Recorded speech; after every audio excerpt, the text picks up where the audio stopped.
ambitions of their creator. The Wayfarer had ultimately swayed the course of history. The fifth column all but razed Westminster to the ground. No mercy was spared for the gentry. Only the lucky amongst them managed to flee the borough. Eve's victory acted as a warning to all those who would oppose her, and London quickly fell into line. After a prompt investigation into their activities, which seemed to ask more questions than it answered, the date of Smythe's execution was set. As the days ticked away, their chances of survival looked to be almost zero. However, when the day came, the firing squad had opened up the cell to find it empty.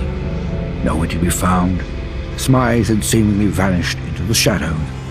Eve ensured that news of this event did not spread to the public. The Wayfarer was exalted for their victory at the Battle of Westminster. Eve Varney ordered the construction of several monuments in their honor. And so it was that the Wayfarer's story became preserved in legend.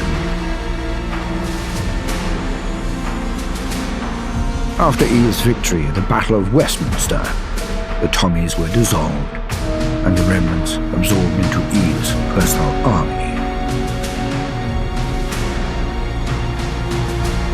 With Pete Davies at the helm, the Roundels rebounded. After cleaning up a few straggling hooligans, their club sprang back to life, though with tamer party, because, thanks to a newly, mostly sober Davies.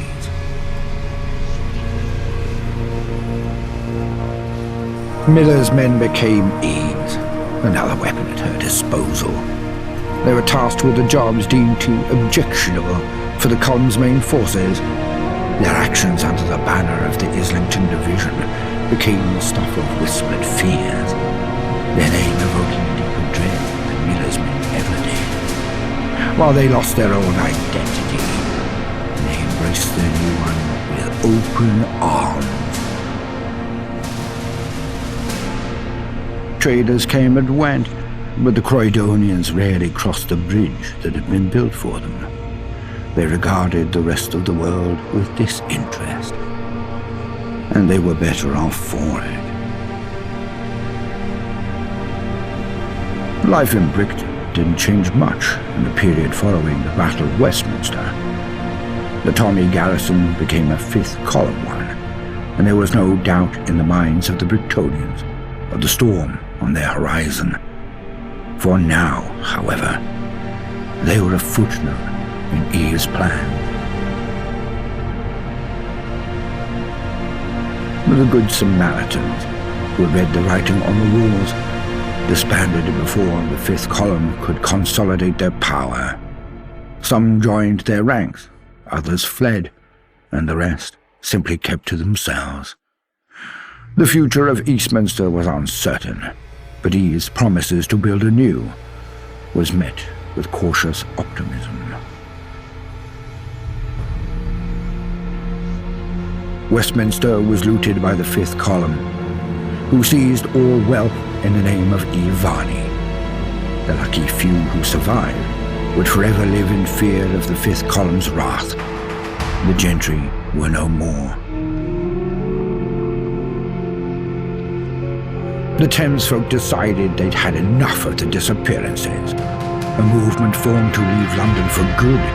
Those who stayed behind did so forever, looking behind their backs. Archie, like many young men, struggled to find his place in Old Blighty. Never truly at home, he wandered the waste searching for a place to hang his head. He saw the world, or what was left of it, but always traded a comfortable bed for a new horizon every chance he got. John Smith, having spent years contemplating leaving the fifth column behind, ultimately decided to stay. He found not just a confidant in the Wayfarer, but also a trusted ally. While he still harbored fears about the future Eve envisaged for London, spending time with the Wayfarer made him realize that nothing was set in stone.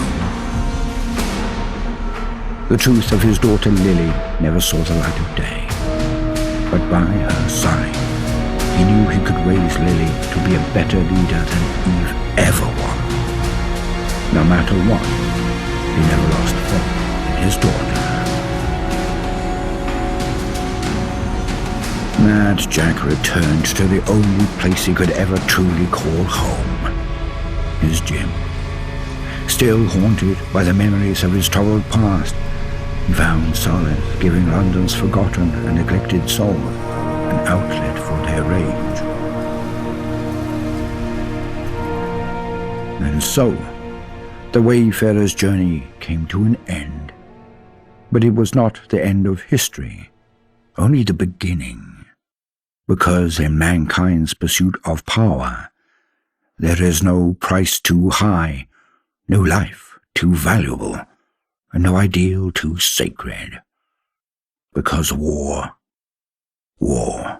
never changes.